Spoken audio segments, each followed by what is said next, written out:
جب میں رات کو سو جاتا ہوں تو نیند میں باتیں کرتا ہوں، تو اب اس کا کیا علاج ہے؟ میں وہاں آ کر آپ کو اٹھایا کروں؟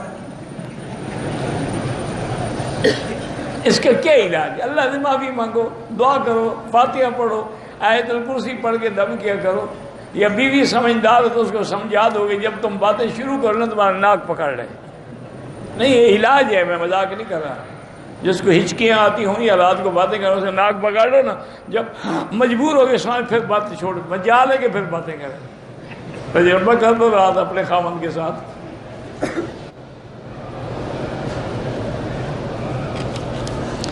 گاڑی کی قیمت 1 کروڑ روپے ہے، 40 لاکھ بقایا 60 لاکھ 15 مہینے قسطوں میں، وہ جائز ہے؟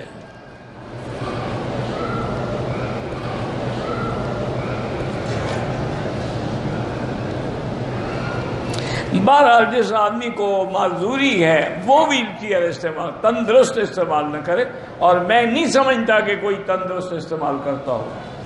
کون آدمی ہے جو اپنے آپ کو مریض بنا کے پیش کرے؟ یہ تمہیں ایسے وہم ہے، ورنہ کوئی ایسا پاگل نہیں ہو گیا کہ وہ ٹھیک ٹھاک ہے لیکن ویل چیئر پہ بیٹھا ہے۔ ہاں کوئی بڑے لوگ ہوں، نخرا ہو تو الگ بات ہے۔ بہرحال اگر نماز میں، فرض نماز میں مثلا عشاء پڑھ رہے ہیں، اور عورت بھی عشاء پڑھ رہی ہے ہمارے آگے، پھر نماز نہیں ہوگی۔ وہ کوئی اپنی نفل پڑھ رہی ہے پھر ہماری نماز ہوگی؟ یعنی وہی نماز ہو جو ہم پڑھ رہے ہیں، وہی پڑھ رہی ہو، آگے ہو یا برابر کھڑی ہو، نماز نہیں ہوگی۔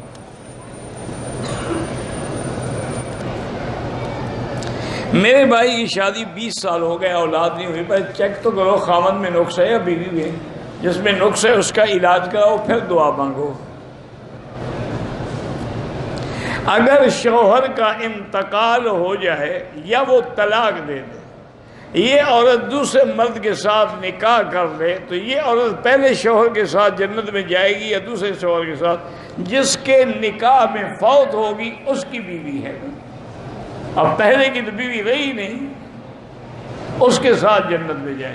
بعض علماء کہتے ہیں کہ اللہ اس کو اختیار دے گے کہ 2 میں سے جس کو چاہو اختیار کرو، لیکن مسئلہ یہی ہے کہ جس کے نکاح میں فوت ہوگی اس کی بیوی ہے۔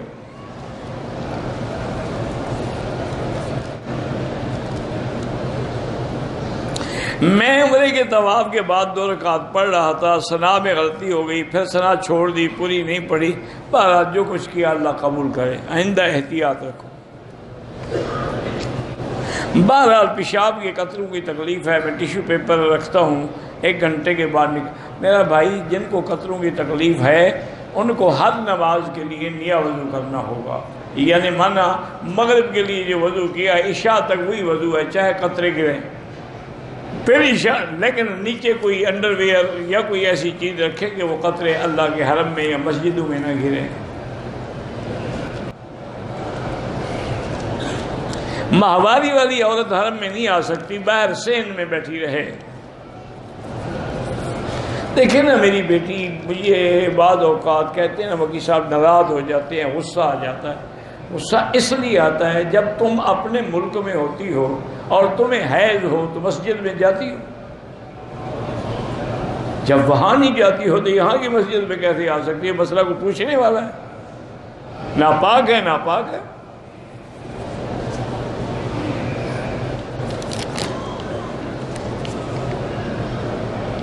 بے اولاد جو ہیں ان کے لیے وہی اولاد کو قرآن پاک کی جو دعائیں ہیں، رب حب لی من لدنک ذریۃ طیبہ، اور اسی طرح رب لا تذرنی فردا وانت خیر الوارثین۔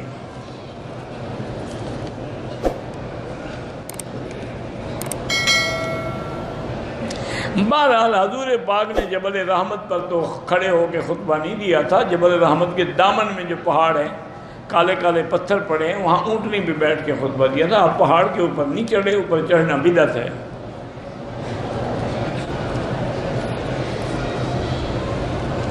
میری کزن کو اس کے خاوند نے نشے کی حالت میں 3 طلاقیں دے دی ہیں۔ نشے کی حالت میں اس کو طلاق کا لفظ کیسے سمجھ آ گیا نشے میں؟ اس کا معنی یہ نشہ نہیں تھا، بہانے بنا رہے ہیں، طلاق ہو گئی۔ دیکھو نا، آدمی نشے میں ہو تو اس کو کیا پتہ ہے کہ لفظ طلاق تو عربی کا لفظ ہے، اس کو اس لفظ کا کیسے پتہ لگ گیا؟ یہ سب بہانے ہوتے ہیں۔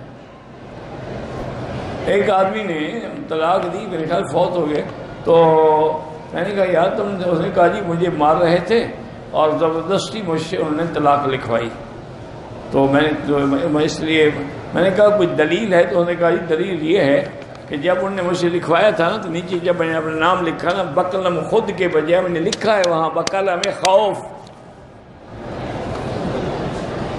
صاحب بات ہے۔ تو اس کے بعد دلیل آ گئی نا کہ اس کو جبر کیا گیا۔ وہ سمجھدار آدمی تھا، انہوں نے سمجھا کہ شیخ بقلم خود لکھا ہے، انہوں نے بقلم خوف لکھا تھا۔ کہتے ہیں کہ بابا آدم یہیں رہتے تھے، ملاقات نہ بابا آدم یہاں رہتے تھے نہ بی بی حوا، اللہ عالم جب وہ اتارے گئے جنت سے ملاقات ہوئی ہو، اللہ جانتا ہے کہ تاریخ تو بتا ہی نہیں سکتی نا۔ ہم یورپ میں رہتے ہیں، سفر کے دوران نماز کو وقت کرتے ہیں، ہم گاڑی میں بیٹھ کے فرض نماز ادا کر لیتے، بالکل نہیں ادا ہوتے، زمین پہ اتر کے نماز پڑھنی ہوگی۔ ایک ہے ٹرین چل رہی ہے جس سے آپ اتر نہیں سکتے ہیں، وہاں نماز ہو سکتی ہے۔ ایک تم اپنی گاڑی پہ ہو تو سائڈ پہ کھڑا کرو، یا کسی پارکنگ ایریے میں جا کے کھڑی کرو، نماز پڑھو۔